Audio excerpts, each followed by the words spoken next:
¿Hay alguna cosa del pasado que le atormenta? ¿Hay algo por lo cual usted se siente indigno y que le impide avanzar en su crecimiento espiritual?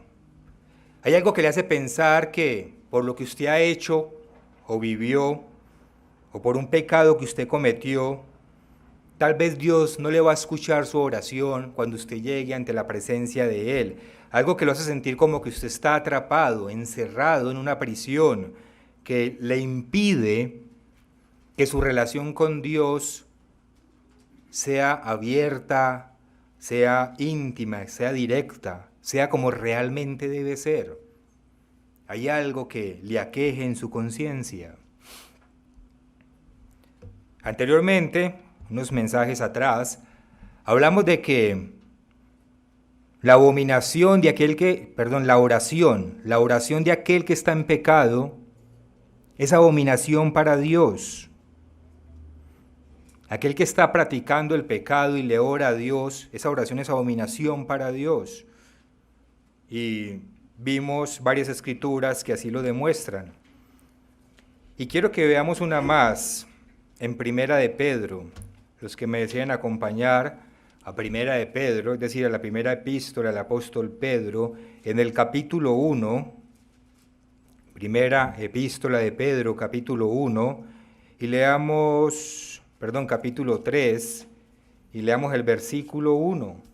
Primera de Pedro, capítulo 3, versículo 1. Versículo 12. Estoy un poco desconcentrado hoy. Tuve unos mensajes antes de empezar los servicios y me desconcentraron. Primera de Pedro, capítulo 3, versículo 12. Pero no se preocupen que ya rápido entramos en calor, y más con el calor que está haciendo aquí. Primera de Pedro, capítulo 3, versículo 12. Dice: porque los ojos del Señor están sobre los justos, y sus oídos atentos a sus oraciones. Lo estudiamos hace poco, pero dice a continuación: pero el rostro del Señor está contra aquellos que hacen el mal. Entonces, para nosotros en el pueblo de Dios es claro que el oído de Dios está atento a nuestras oraciones cuando estamos viviendo en justicia, cuando estamos guardando su ley, practicando los mandamientos. Pero si por el contrario estamos en pecado, Dios va a voltear su rostro de nosotros. Muchas escrituras lo dicen y ya lo estudiamos la vez pasada. Pero ahora quiero que miremos el otro ángulo, desde el enfoque contrario. ¿Y nosotros qué? ¿Y nosotros qué? Nosotros también volteamos nuestro rostro procurando alejarnos de Dios cuando estamos en pecado. También hacemos eso nosotros. Porque la tendencia de la naturaleza humana es que nos escondamos cuando cometemos un pecado, cuando hacemos algo indebido. Nosotros nos escondemos para evitar enfrentar las consecuencias. La mayor causa de la mentira es esa, que es de los pecados más comunes. Mentimos porque nos da miedo enfrentar las consecuencias que genera decir la verdad. Mentimos para ocultarnos o para ocultar el hecho que cometimos. Esa es parte de esta naturaleza carnal cuando no se ha vencido. Ocultarnos cuando hacemos algo indebido para evitar las consecuencias, o por lo menos para evitar pasar la vergüenza. Ha sido así desde el mismo principio de la creación del hombre. Ustedes saben muy bien cuál fue la reacción de Adán y Eva cuando pecaron, cuando introdujeron el pecado en la humanidad. Si me quieren acompañar a Génesis capítulo 3 y versículo 7, luego de que ellos pecan, dice: entonces fueron abiertos los ojos de ambos, de Adán y Eva, y conocieron que estaban desnudos, entonces cosieron hojas de higuera y se hicieron delantales. Y oyeron la voz del eterno Dios que se paseaba en el huerto al aire del día. Y el hombre y su mujer se escondieron de la presencia del Eterno. Ahí está, se escondieron. Ya sabían que habían pecado. Uy, ahí viene Dios, escondámonos porque, como decimos, metimos la pata. Y el hombre y su mujer se escondieron de la presencia del eterno Dios entre los árboles del huerto. Mas el eterno Dios llamó al hombre y le dijo, ¿dónde estás tú? Y él le respondió, oí tu voz en el huerto y tuve miedo, porque estaba desnudo y me escondí. No dice atrás que se cosieron hojas o ropa con hojas, como dice aquí. Se cosieron hojas de higuera y se hicieron delantales. No los había visto Dios desnudos antes. La reacción del pecado es esa. El pecado nos avergüenza. Y como sentimos vergüenza, cuando tenemos conciencia, estamos hablando aquí de nosotros en el pueblo de Dios y aún de personas en el mundo que no tienen la conciencia cauterizada porque llega un punto en que pierden la vergüenza. Como dice el apóstol, ya tienen su conciencia cauterizada, ya no les importa hacer nada. Pero en términos generales, todos los seres humanos, estén o no estén en la iglesia, sentimos vergüenza. Cuando pecamos, entonces nuestra reacción es escondernos, y en este caso, como es pecado, pues nos escondemos de la presencia de Dios. Nos avergüenza saber que pecamos y reconocer que pecamos. Y lo mismo sucedió con Caín, en el capítulo 4 y versículo 14, después de que Caín mata a su hermano, he aquí me echas hoy de la tierra y de tu presencia me esconderé. O sea, él también toma la decisión de esconderse de la presencia de Dios. Entonces, como vemos, a partir de que el pecado entra en la humanidad, una reacción inmediata de nuestra naturaleza humana es escondernos de la presencia de Dios, apartarnos de Él, mirar también para otro lado.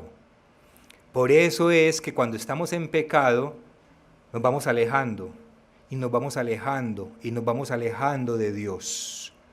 Empezamos a descuidarnos en un aspecto, y ese aspecto lleva a que nos descuidemos en otro, y luego en otro, y luego en otro, y luego en otro, hasta que ya estamos violando cantidad de las leyes de Dios, y entonces ya en esa situación ya nos sentimos dignos, y ya encontramos excusas para justificar nuestro comportamiento.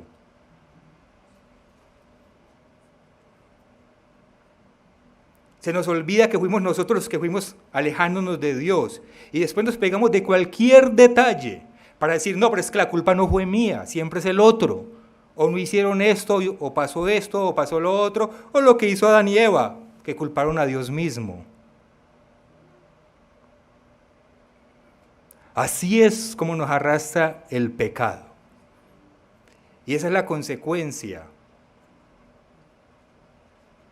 de pecar cuando Dios quita su rostro de nosotros porque estamos practicando el pecado y de nosotros también seguir en esa actitud de pecado. Y por otro lado, es importante también que reconozcamos, y yo sé que todos lo hacemos, sobre todo los que ya nos bautizamos, que todos somos pecadores. No hay ninguno de nosotros que no haya pecado en el pasado. Y de cierto, pues, también todos nosotros de seguro tropezaremos una u otra vez hasta el retorno de Cristo o hasta que Dios nos recoja y nos ponga a dormir, porque estamos en una lucha contra el pecado y tenemos que librar muchas batallas y ninguno de nosotros puede garantizar que las va a ganar todas, porque conocemos nuestras debilidades. Sí podemos ganar muchas y es lo ideal, pero sabemos que la meta es un camino y es un proceso de crecimiento que no justifica el pecado, pero sí somos conscientes de que aún no somos perfectos. Y eso está en Primera de Juan, si me quieren acompañar.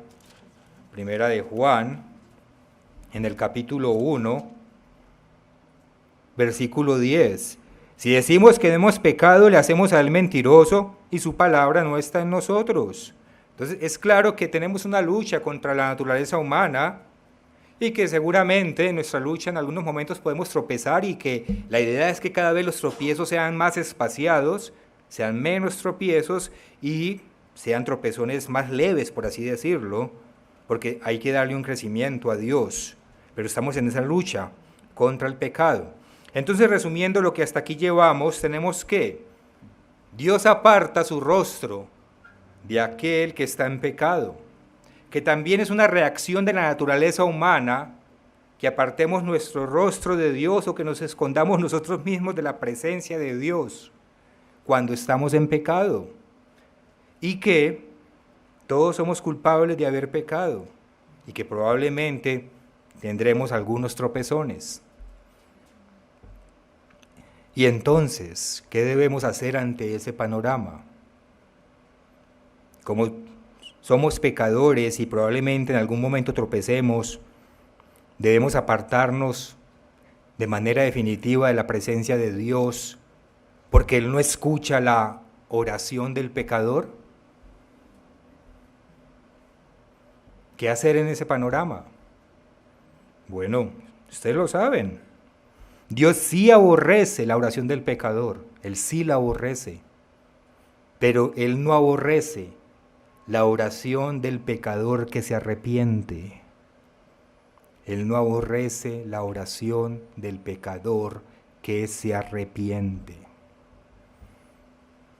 Vamos a ver entonces qué es lo que tenemos que hacer para regresar ante la presencia de Dios y que de esa manera podamos avanzar en nuestro crecimiento espiritual.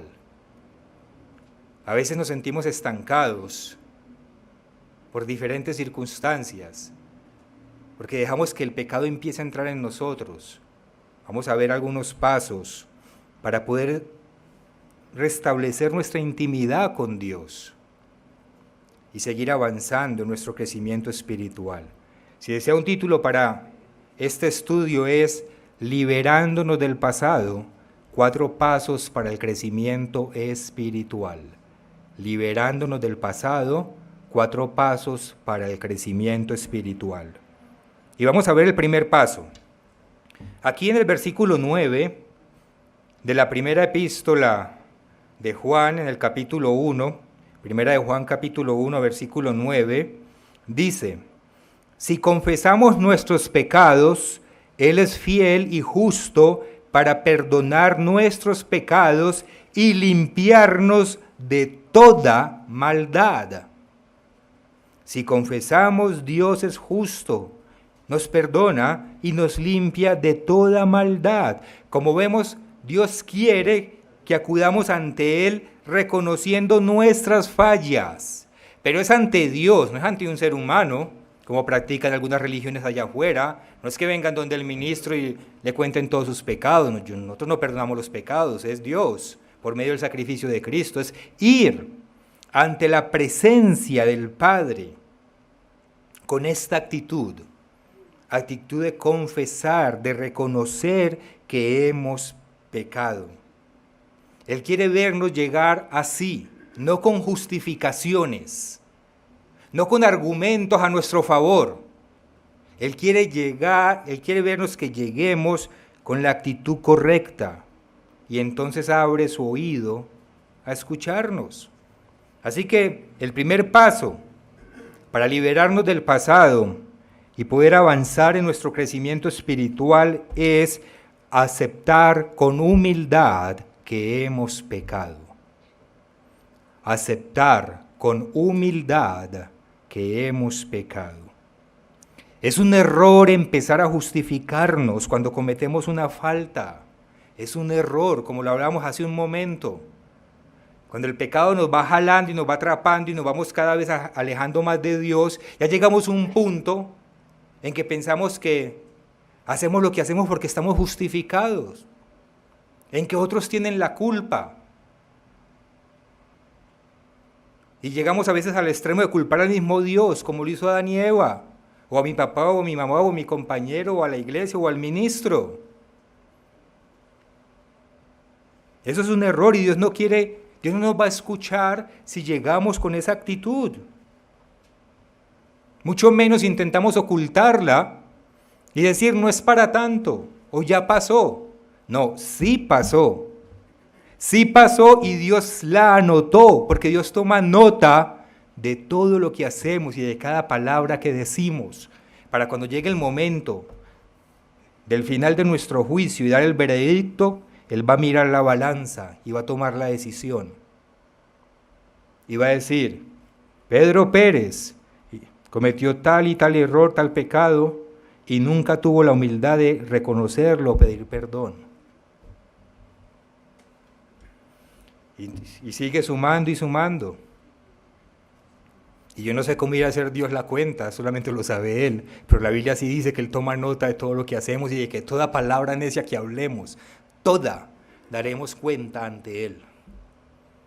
Entonces, pretender que no pasó, tampoco es la actitud correcta para llegar ante la presencia de Dios. Lo que tenemos que hacer es simplemente aceptar, confesar, reconocer que hemos pecado, sea cual sea la circunstancia en la que hayamos caído en ese pecado. Lo único que verdaderamente importa es que al final, cuando caímos en el pecado, no tuvimos ni la integridad, ni la valentía, ni la fe para resistir la tentación y tomar la decisión correcta.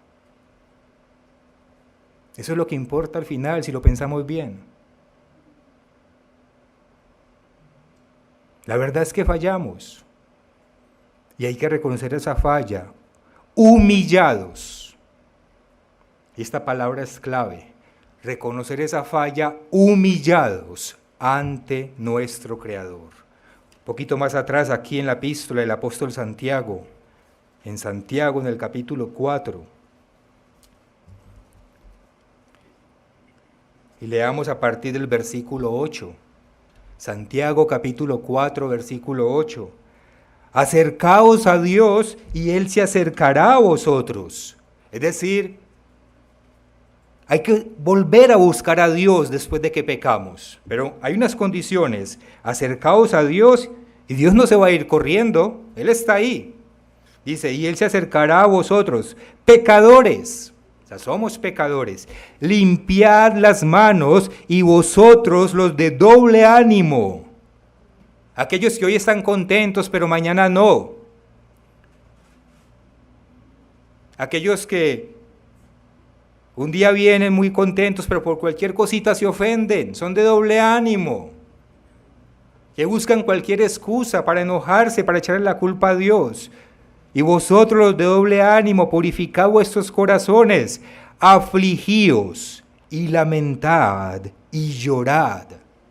Vuestra risa se convierta en lloro y vuestro gozo en tristeza.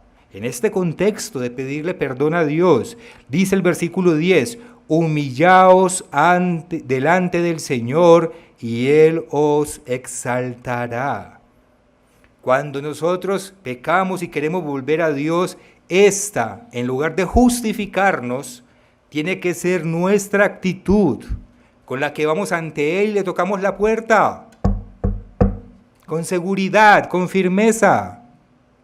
Y desde el otro lado de la puerta decirle, Dios mío, por favor atiende a mis palabras porque estoy aquí para pedirte perdón, no para justificarme. Estoy aquí para reconocer que soy un pecador. Para reconocer que contra ti he pecado, para reconocer que me faltó valentía y para reconocer que no soy digno de estar ante tu presencia, pero vengo ante tu presencia a implorarte perdón porque sé que eres misericordioso. Por eso, por favor, abre tu oído y vuelve a escucharme. Esa es la actitud con la que nosotros debemos acudir ante Dios después de haber pecado. De pronto Dios nos escucha y abre la puerta. Él ve que hay un corazón genuino, humillado de nuestra parte, no un corazón prepotente, y que se justifica por lo que está haciendo y dice que al otro le queda más fácil que a él, sino alguien que reconoce desde lo más íntimo de su interior que sí es culpable de haber pecado contra Dios. Ese es el primer paso para volver ante la presencia de nuestro Creador. Aceptar con actitud de humillación ante Dios que hemos pecado sin pretender justificarnos de ninguna manera. Pero este primer paso es necesario darlo junto con el segundo paso. Van de la mano, van juntos. Y es que ese segundo paso es: debemos dejar de practicar el pecado que estábamos cometiendo. Debemos dejar de practicar el pecado que estábamos cometiendo. Para cambiar un comportamiento, primero hay que reconocer que lo estamos cometiendo. Hay que reconocer que ese comportamiento es incorrecto. Ese es el primer paso. Luego que reconocemos que es incorrecto, tenemos que dejar de practicarlo. Nunca pensemos que podemos ir ante la presencia de Dios y decirle: sí, Dios, yo reconozco que soy culpable, sí, yo reconozco que soy un pecador, yo reconozco que estoy fallando, pero entiéndame, es que estoy muy presionado. Entiéndame que mis circunstancias son muy difíciles. Entienda lo que estoy viviendo. Y entonces, pues por eso justifica que yo no cambie mi comportamiento, o por lo menos por ahora. Cuando las circunstancias cambien, yo cambio. Nunca pensemos que podemos ir ante Dios a pedirle perdón por un pecado con esa actitud. Dios no se va a agradar de eso. Y si acaso nos abrió la puerta cuando le tocamos hace un momento, porque le dijimos que le vamos a confesar el pecado, pues vuelve y no la cierra. Porque está viendo, es una persona que se justifica para seguir practicando el pecado. Está viendo una persona que le falta la valentía y la fe para ponerse en las manos de Él y que sea Él quien nos solucione el problema.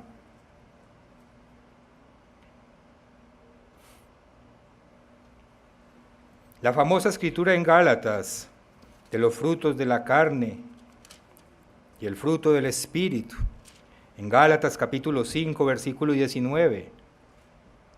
Manifiestas son las obras de la carne: adulterio, tanto físico como espiritual, tanto en la mente como en nuestros actos exteriores, como con la pornografía, fornicación, que es lo mismo para los que están solteros, inmundicia, lascivia, deseo sexual desenfrenado, idolatría, tener otros dioses por encima de los nuestros, hechicerías, enemistades, esos pleitos, esos celos, las iras, las contiendas entre unos y otros.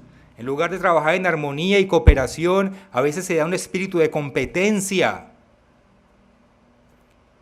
Porque empezamos a competir con el otro. Si el otro quiere resaltar, bueno, ayudémoslo a que resalte, a que destaque. En lugar de competir con él. A mí Dios me dará mi recompensa. Si el otro se tomó los créditos, déjelo. Dios nos recompensa en secreto y la recompensa de Dios es 1000 veces mejor que la otra, pero entre nosotros no puede haber competencia. Celos, contiendas, iras, disensiones, envidias, homicidios, aborrecer a alguien en nuestro corazón, borracheras, orgías y cosas semejantes a estas. Entonces el apóstol Pablo da una lista con varios ejemplos, pero dice: y todo lo que es semejante a esto, acerca de las cuales os amonesto, como ya os los he dicho antes, que los que practican tales cosas no heredarán el reino de Dios. Y aquí la expresión clave es: los que practican tales cosas. Practicar. Practicar significa realizar un comportamiento de manera habitual, de manera continua. Son comportamientos que son comunes en nuestra vida. No se trata de un tropezón que a veces damos o de una caída muy esporádica. Eso no es practicar el pecado, porque si nos caemos, nos levantamos, le pedimos perdón a Dios, no lo volvemos a hacer. Estamos hablando de conductas que son cotidianas en nuestra vida, que lo acostumbramos a hacer más o menos de manera regular, una vez al día, quiera Dios que no, a la semana, quiera Dios que no, o al mes, o una vez cada 2 meses, pero son comportamientos que están ahí y que no sacamos de nuestro carácter. Si practicamos esos comportamientos pecaminosos, pues ahí dice que no heredaremos el reino de los cielos. Entonces Dios no nos va a escuchar. Si llegamos ante su presencia practicando algún comportamiento de esa clase. Si yo tengo enemistad con un hermano, voy y le pido perdón a Dios, pero no he arreglado el problema con mi hermano, pues ¿para qué le oro a Dios? Él dice, yo abomino esa oración. Si yo tengo problemas de pornografía, con la mentira, con lo que sea, pleitos en el matrimonio, si yo no corrijo ese comportamiento habitual en mi vida, pues Dios no nos va a escuchar y no hay nada que lo justifique. Es que tal persona es insoportable. Bueno, para pelear se necesitan dos, de lo que pelee solo.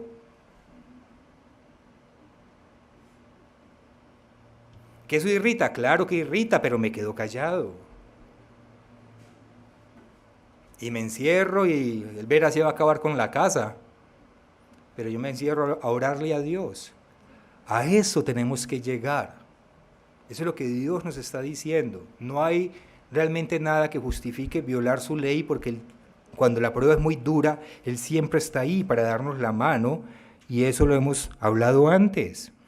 Entonces, tenemos que corregir nuestro mal camino. Hay una escritura que a mí me gusta mucho en Ezequiel. El profeta Ezequiel escribió en el capítulo 18. Ezequiel 18, versículo 21 en adelante. Ezequiel 18, 21. Mas el impío, si se apartare de todos sus pecados que hizo. Mire que la palabra de Dios es clarísima. Somos pecadores, sí, pero si nos apartamos de todos esos pecados y guardare todos mis estatutos, otra vez la palabra todos, tenemos que esforzarnos por cumplir toda la palabra de Dios, e hiciere según el derecho y la justicia, hacemos aquellas obras que Dios espera que hagamos, de cierto vivirá y no morirá. Todas las transgresiones que cometió, versículo 22, no le serán recordadas. En su justicia que hizo, vivirá. Es decir, Dios sí perdona si uno cambia. Quiero yo la muerte del impío, dice el Eterno el Señor, no vivirá si se apartare de sus caminos, de esos malos caminos. Entonces hay que apartarnos del mal camino. Hay que corregir lo que estamos haciendo mal y dejar de practicar ese pecado. Ese es el segundo paso. Primero vamos ante Dios con la actitud correcta, pero vamos ante Dios habiendo dado por lo menos los 2 primeros pasos, ¿no? La actitud correcta, reconozco que pequé, pero Dios, lo cambié. Pedí perdón al que ofendí. Cuando mentí, corregí la mentira. Gritaba, ya dejé de gritar. Estaba haciendo esto o aquello, cada uno sabe, ya lo dejé de hacer. Y vengo ante usted a decirle, deme la fuerza para no volver a caer. Ahí sí Dios empieza a recibirnos en su presencia y a escucharnos. Ese es el segundo paso entonces, para dejar el pasado atrás y poder crecer espiritualmente. Cambiar el comportamiento pecaminoso. Dejar de practicarlo. El tercer paso, después de que hemos cumplido con los 2 primeros, es pedirle perdón a Dios. Pedirle perdón a Dios por medio de Jesucristo, obvio. Reconocemos el pecado, decimos ya lo cambiamos, ahora viene, por favor, perdóneme. Y le pido ese perdón por medio de Cristo. No podemos pedir el perdón por nosotros mismos. No podemos basar el perdón en que mire que fue muy duro y me forcé y lo cambié y me merezco el perdón porque ya no nos lo merecemos. Es necesario pedir ese perdón por medio del único por el cual llega la salvación. Es necesario que en esa oración se le pida perdón por medio de Jesús, por medio de Cristo. Si no, el perdón no llega, porque la salvación solo llega por medio de Él, y eso hay que reconocerlo, y hay que reconocérselo al Padre. Por eso todas nuestras oraciones son en el nombre de Jesús, como Él mismo lo instruyó. Cristo nos dijo varias veces en las Escrituras que todo lo que le pidamos al Padre en el nombre de Él, Él lo daría. Él lo dijo muchas veces. Por ejemplo, en Juan lo dice como 3 o 4 veces, pero también en los otros evangelios. Vayamos al Evangelio de Juan en el capítulo 15 y versículo 16.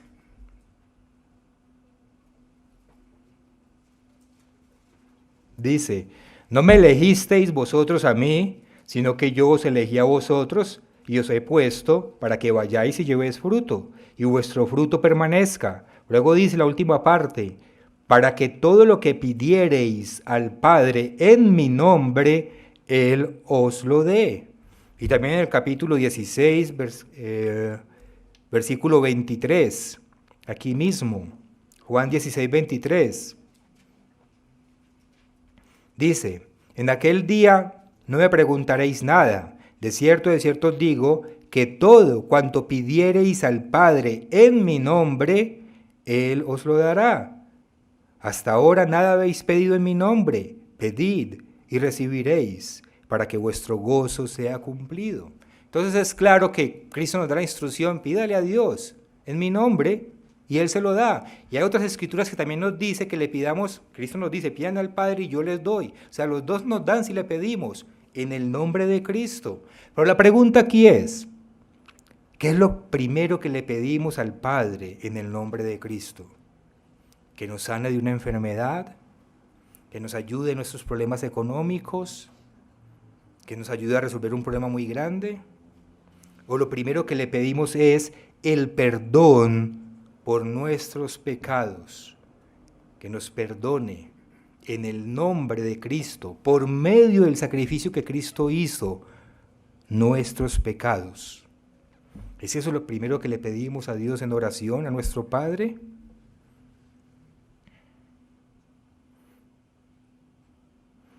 En este momento, cuando queremos volver a la presencia del Padre, después de haber pecado, cobra vital importancia el papel de Jesús, de nuestro Maestro, como nuestro Salvador.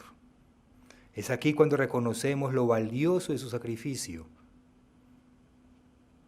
Y cuando pecamos, tenemos que tener en nuestra mente y en nuestro corazón: por mi culpa, porque yo hice esto o aquello, fue que Cristo tuvo que morir. Yo maté a un inocente, mis pecados mataron a un inocente. Y humillados ante Dios, con lágrimas en nuestros ojos, como lo leímos en Santiago. Y ahí uno entiende: Cristo pagó precisamente porque yo cometí este pecado que acabé de cometer. Y hay que darle a Cristo ese honor y ese reconocimiento de que Él murió para perdonarme ese pecado. Por eso Pablo nos advierte: no pisoteemos la sangre de Cristo, porque si estamos practicando el pecado, estamos pisoteando la sangre de Cristo, como si no nos importara que ese ser haya muerto por nosotros. Hebreos, vayamos a Hebreos en el capítulo 9.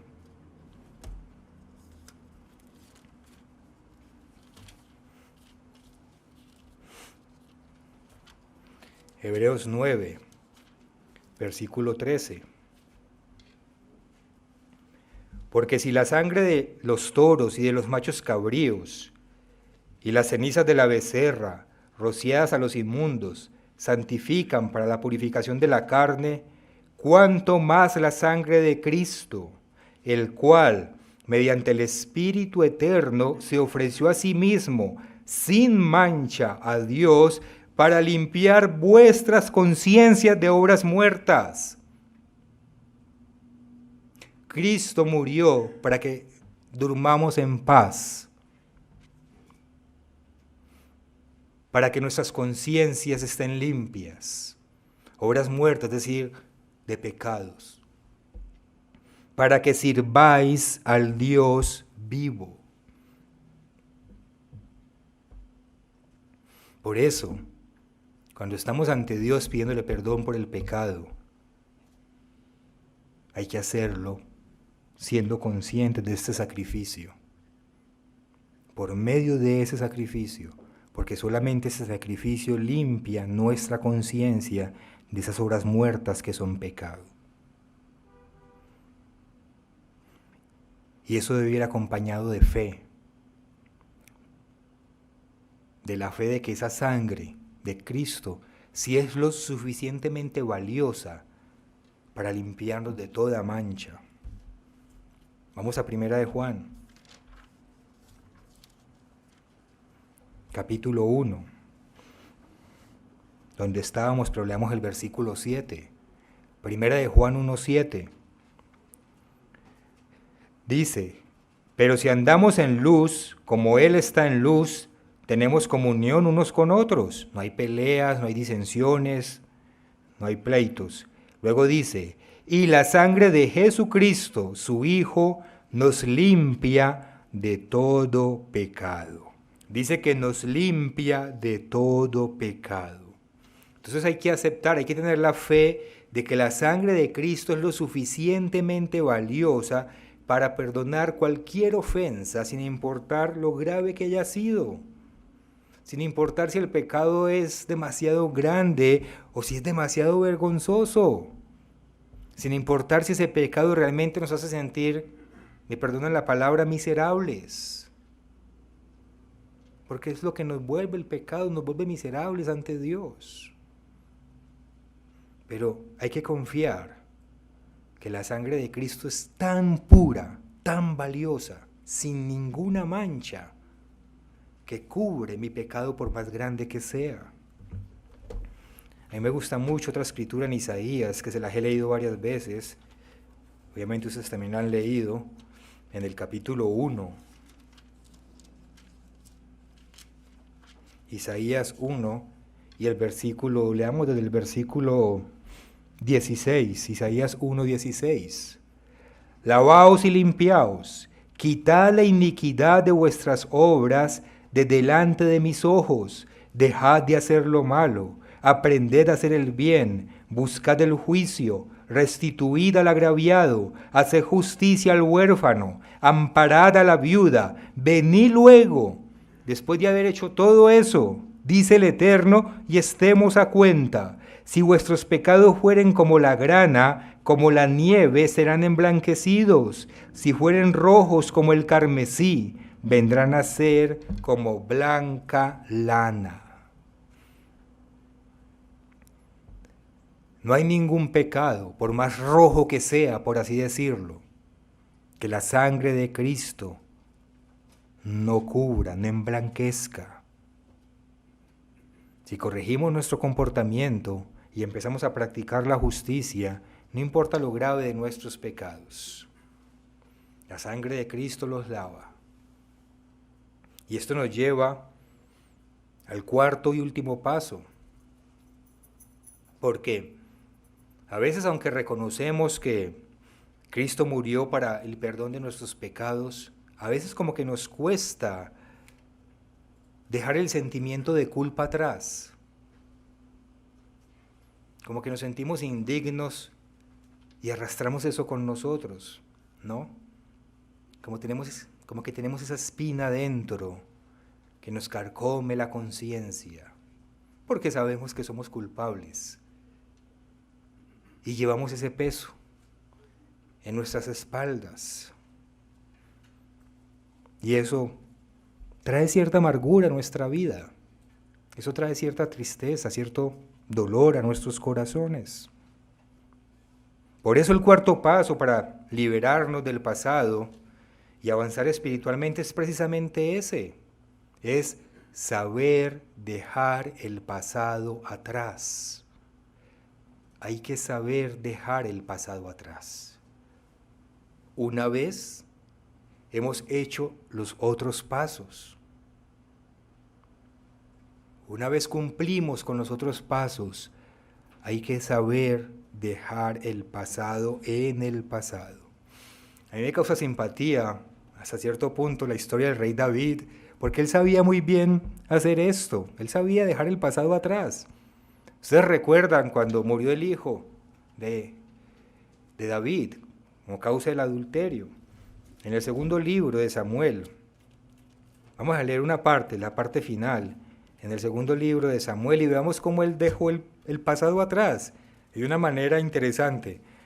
Segundo libro de Samuel, capítulo 12, y leamos a partir del versículo 14. Ustedes saben que él pecó con Betsabé, Dios lo castigó de varias maneras.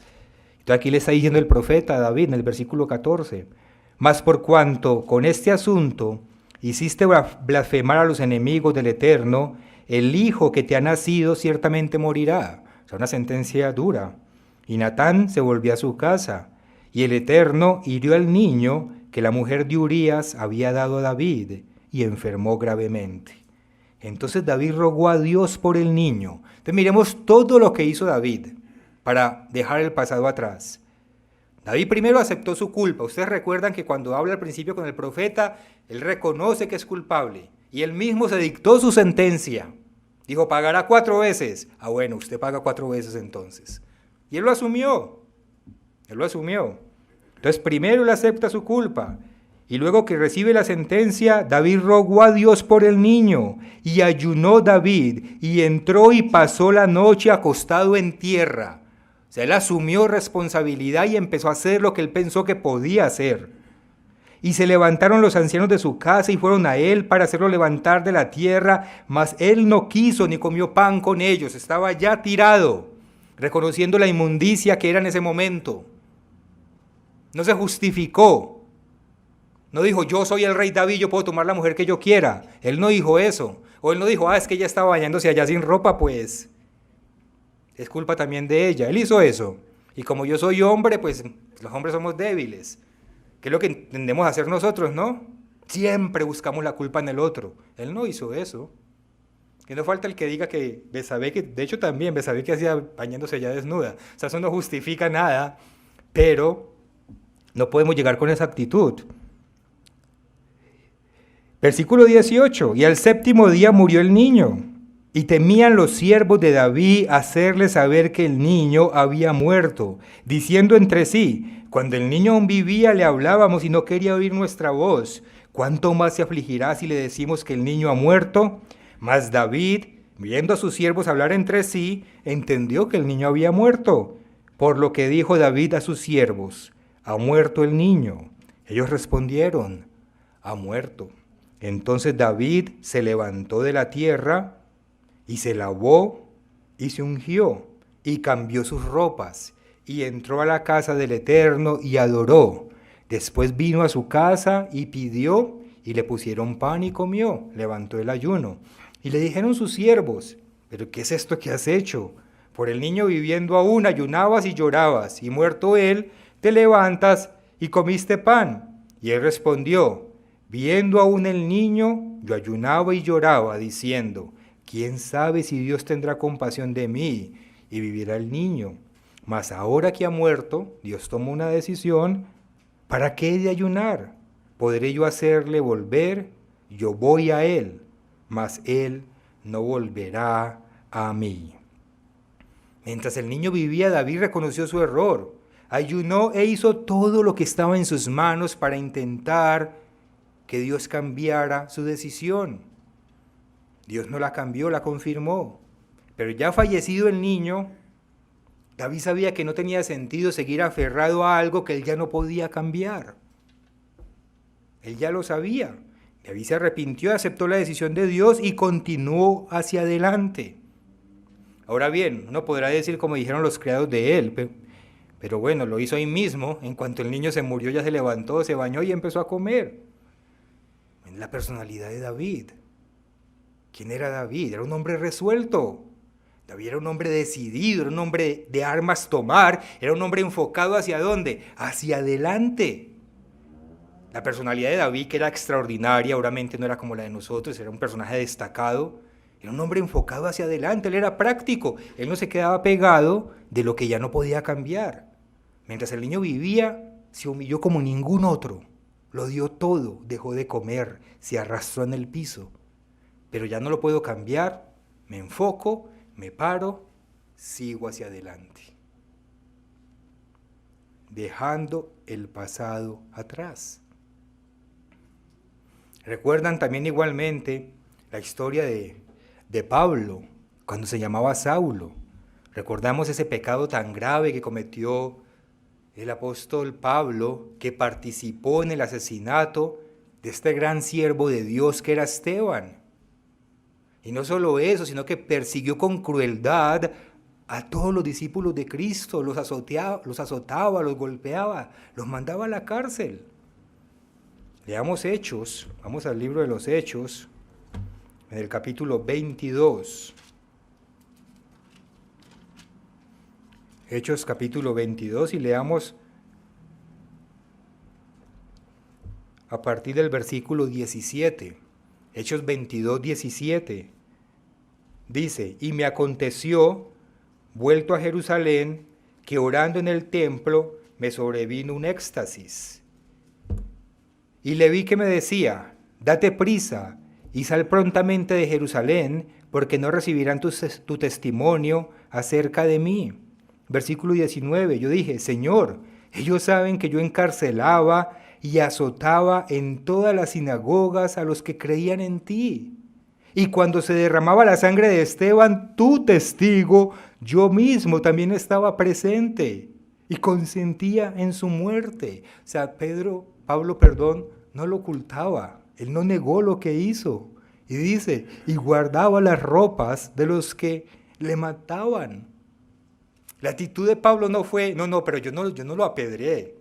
Yo nada más estaba ahí viendo. Él no dijo eso. Él dijo, yo consentí. O sea, aceptó. Y le dije, es más, les tengo aquí las ropas, quítense esas túnicas que ellos se ponían, yo las tengo aquí, denle enduro. Él lo reconoció. Y se lo reconoce a Dios. Se lo reconoce a Dios.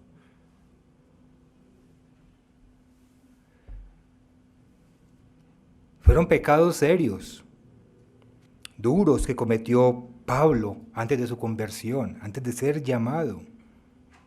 Él tenía una ceguera espiritual como la tenían y tienen la mayoría de los judíos, que pensaban que estaban cumpliendo la ley, cuando en realidad la estaban transgrediendo, porque no fueron capaces de ver que Jesús era el Cristo, ni aceptaron el evangelio del reino venidero. Y por supuesto ese pasado a Pablo le causaba dolor, por supuesto que le causaba tristeza y muchas veces, así como leemos aquí, debió de decirle de rodillas a Dios, yo soy indigno, yo no merezco ser tu siervo, yo no merezco ni siquiera el aire que respiro. Apártate de mí, oh Dios, porque me avergüenza estar ante tu presencia. Pero Pablo también sabía las palabras de Cristo, esas palabras que él dijo en Mateo, en el capítulo 9.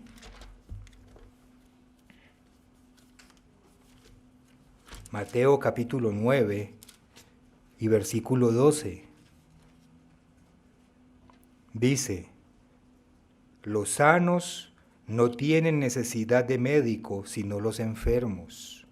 Id pues y aprended lo que significa misericordia quiero y no sacrificio, porque no he venido a llamar a justos, sino a pecadores al arrepentimiento. Pablo también sabía que el maestro dijo eso, que él vino a llamarlo a él, un pecador, al arrepentimiento. Y Pablo, como nosotros, llegó al arrepentimiento, aceptó sus pecados y cambió su comportamiento. Y una vez él hizo eso, ¿cuál fue su actitud? La actitud del apóstol Pablo y su enseñanza para nosotros. Vayamos a Filipenses, en el capítulo 3. Filipenses capítulo 3, versículo 12. Miremos, una vez Pablo reconoce todas estas cosas que hizo y que nos enseña. Filipenses 3:12. No que lo haya alcanzado ya, ni que ya sea perfecto, sino que prosigo por ver si logro asir aquello para lo cual fui también asido por Cristo Jesús. Hermanos, versículo 13, Filipenses 3:13, yo mismo no pretendo haberlo alcanzado, pero una cosa hago, olvidando ciertamente lo que queda atrás y extendiéndome a lo que está adelante.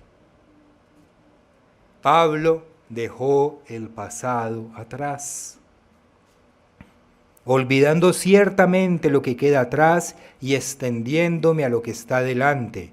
Prosigo a la meta, al premio del supremo llamamiento de Dios en Cristo Jesús. Entonces, debemos creerle a Dios cuando Él dice que perdona todos nuestros pecados. Él los perdona. Debemos creer y tener fe de que la sangre de Cristo nos emblanqueció. Y dejar ese pasado atrás para enfocarnos en el camino, como lo está diciendo aquí el apóstol Pablo, para enfocarnos en el camino que tenemos por delante. Hay que dejar el remordimiento atrás, la culpa y el peso. Después de que hemos hecho todos estos pasos, hay que dejarlo atrás. Hay que aprender también a perdonarnos. La lección la aprendimos. Esa lección no la olvidamos.